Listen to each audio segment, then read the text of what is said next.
এবারে প্রথম একটি অনাড়ম্বর অনুষ্ঠানের মধ্য দিয়ে একটি জাঁকজমকপূর্ণ ভাবে আমরা আজকের এই সুকান্ত মেলা 2026 উদযাপন করছি।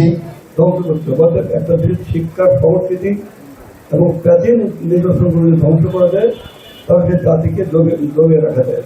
ঠিক এই কাজটা হয়েছে আমাদের 98% পাস করছে কোনখান না, সেখানে ধরুন সংস্কৃতি, এখানে বিদেশি সংস্কৃতি, এখানে জীবন বিমুখ, সংগ্রাম বিমুখ, নানা ধরনের উপকরণ যুক্ত সংস্কৃতি এখানে বাজার ছেয়ে গেল এবং এখানে বাংলার যে সংস্কৃতি, সে সংস্কৃতি ধ্বংস করা হয়েছে।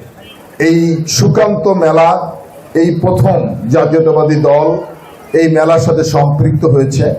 আমি যতটুকু জানি এর আগে কখনোই এই মেলার উদ্বোধন বলেন, যে কোনো অনুষ্ঠানে বলেন, কোনো মন্ত্রী এখানে আসেন নাই। এই প্রথম একজন পূর্ণমন্ত্রী আজকে আমাদের এই অনুষ্ঠানে এসে আমাদেরকে সৌভাগ্যবান করেছেন।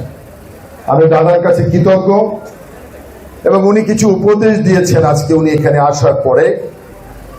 আমি দাদাকে কথা দিচ্ছি, আপনি যে উপদেশগুলো দিয়েছেন এই সুকান্তর এই লাইব্রেরি এবং অন্য বিষয়ে আমরা আপনি যে আদেশ দিয়েছেন, উপদেশ দিয়েছেন, এগুলো আমরা অক্ষরে অক্ষরে পালন করবো ইনশাআল্লাহ। এবারে প্রথম একটি অনাড়ম্বর অনুষ্ঠানের মধ্য দিয়ে একটি জাঁকজমকপূর্ণ ভাবে আমরা আজকের এই সুকান্ত মেলা 2026 উদযাপন করছি।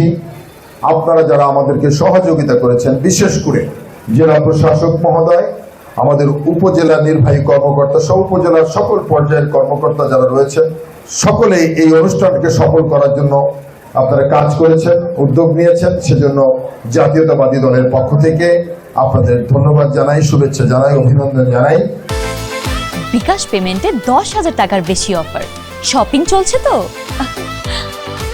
শুধু বলতে চাই আপনাদের পাশে আছি, যতদিন মানুষের জন্য কাজ করব, এই এলাকায় মানুষের কল্যাণে কাজ করব, প্রশাসনের সকল কর্মকর্তার পাশে থেকে এই এলাকার কাজ করে যাব ইনশাআল্লাহ।